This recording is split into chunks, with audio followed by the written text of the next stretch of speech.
Bonjour à tous et bienvenue dans ce nouvel épisode de Des livres comme des gourmandises, la mini-web-série de la médiathèque Albertine Sarrazin, dans laquelle je vous présente toutes les semaines 3 nouveautés du mois en cours à la médiathèque.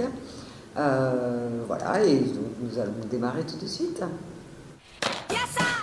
Le premier roman que je vous présente est un roman russe d'Andrei Gerasimov, qui est paru aux éditions des Sirtes en 2021 et qui s'appelle La Rose des Vents.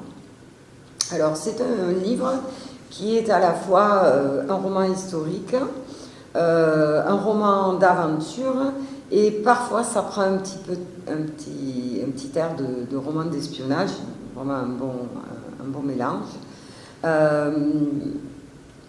Donc ça va se dérouler entre 1845 et 1850 à peu près en Russie, et ça va nous parler en fait de l'histoire de lieutenant de la marine impériale russe qui s'appelle, et qui a vraiment existé, qui s'appelle Gennady Ivanovitch Nevelskoy, qui a vécu au XIXe siècle, voilà. Et donc au départ, il revient d'un périple au Portugal avec le deuxième fils du tsar Nicolas Ier, Constantin, parce qu'il est aussi le précepteur de cet enfant. Son ambition, en revenant de ce périple, c'est d'accéder en fait au titre de commandant d'une frégate. Voilà. Son avenir est déjà tout tracé, sauf que rien ne va se passer comme prévu. Et en fait, on lui demande de partir en expédition pour vérifier quelque chose, puisque en fait, près de l'île de Sakhaline, c'est juste en face de la Chine, et donc il y a la sortie du fleuve Amour. Et voilà, il y a quand même une espèce de rivalité entre ces deux pays. Et en fait, il faut qu'il aille vérifier si il y a bien... C'est-à-dire que la Chine considérait que cette île était une péninsule, alors que c'est une île, et que donc, voilà, il y a des histoires en fait de territoire. Il va devoir aller un petit peu faire la guerre là-bas. Donc, au départ, dans la première partie du roman, il n'a pas trop envie, il essaye de retarder un peu l'échéance, et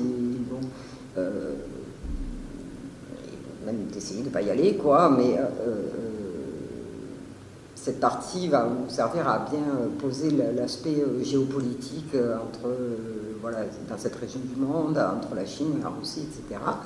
Et de là, après, on va partir donc avec ce marin, ce militaire, donc avec des choses, des passages savoureux, notamment il doit aller à Londres, et on se rend compte que vraiment c'est pas du tout la même civilisation, c'est pas du tout la même manière de penser, etc. Et donc ça donne prétexte à des choses un peu rigolotes, voilà.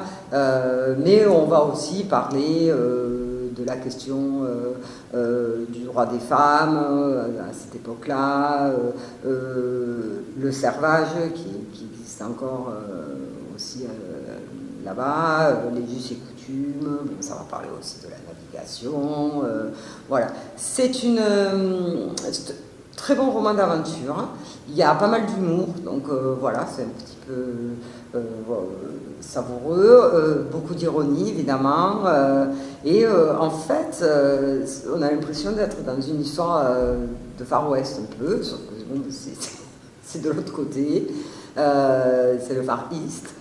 Voilà, mais voilà, ça fait un peu western, c'est un roman très sympathique. Voilà. Le deuxième roman que je vous présente aujourd'hui, on va rester dans la marine, puisque c'est quand même Isabelle Autissier qui l'a écrit, et on va rester en Russie, puisque que donc voilà, ça va se passer à Mourmansk. Et ça s'appelle Oublier Clara, c'est sorti chez Stock en 2019. C'est aussi un roman d'aventure, une aventure humaine, une très très belle aventure humaine, entourée aussi donc d'une très très belle nature. Ça va nous parler de l'histoire de Yuri.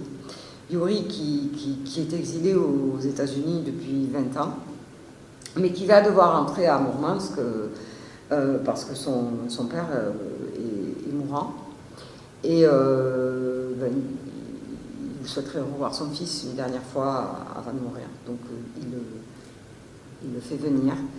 Et pour Yuri, c'est pas évident, puisque donc, ça va lui rappeler son enfance avec un père extrêmement dur, une mère très très effacée et beaucoup sous la coupe de son mari.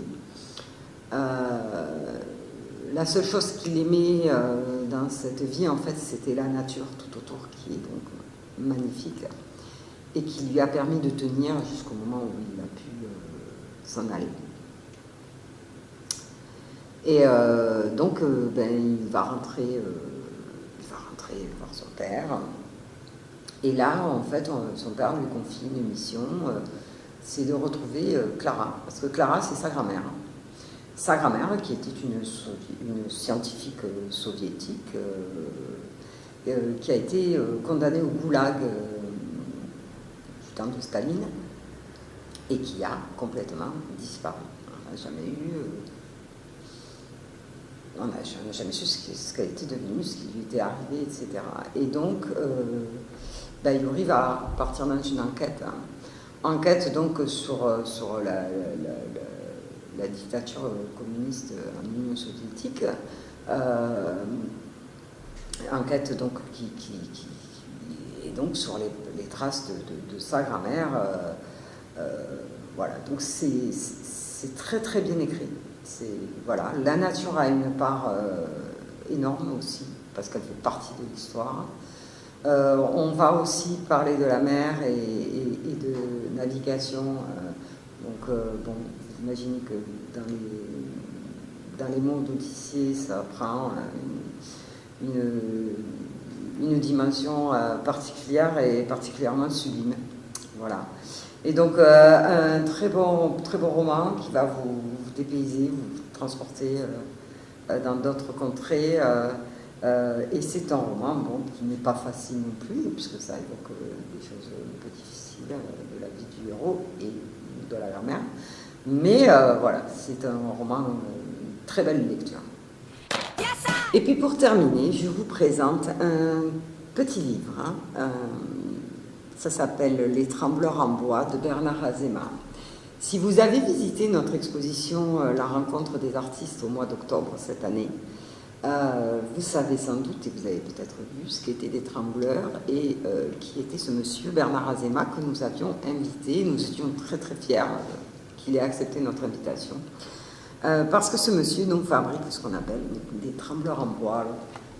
Le trembleur en bois, ce sont des pièces qui se faisaient dans le temps, on en trouve très peu. C'est fabriqué autour à bois. Et ce sont des pièces très très fines. Donc, déjà, la performance d'arriver à travailler un morceau de bois pour lui donner déjà en une seule pièce toutes ses formes, mais encore la plus grande difficulté est d'arriver dans cette finesse de la branche et de ne pas la casser. Donc il explique l'historique des trembleurs dans l'histoire, hein, parce que bon, ce sont des objets anciens, et puis comment lui... voilà ce que ça représente. Alors, les bricoleurs, les personnes qui savent utiliser un tour à bois, etc., prendront un grand plaisir, parce qu'il y a quand même des choses un petit peu qui leur parleront très très vite, puisqu'ils connaissent. Les autres, les amateurs d'art, découvriront quand même un objet fascinant, et un travail du bois fascinant. Je dois reconnaître que donc, quand ce monsieur est venu exposer ses pièces, nous étions, ma collègue et moi, émerveillés d'un tel raffinement sur un bout de bois. Très très beau. Émerveillés de la prouesse aussi, parce que bon, on se doute bien que c'est pas facile. Ce monsieur Bernard Azéma était quelqu'un de très très agréable, très gentil, qui était très, très heureux de pouvoir partager son art et son travail. Donc voilà, c'était une très jolie rencontre. Et donc voilà, il a écrit ce livre dont nous avons fait l'acquisition parce que voilà, c'est pour prolonger un peu le plaisir de cette exposition au mois d'octobre.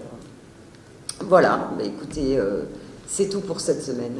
Il ne me reste plus qu'à vous souhaiter une très très bonne semaine et à vous dire à la semaine prochaine. Au revoir.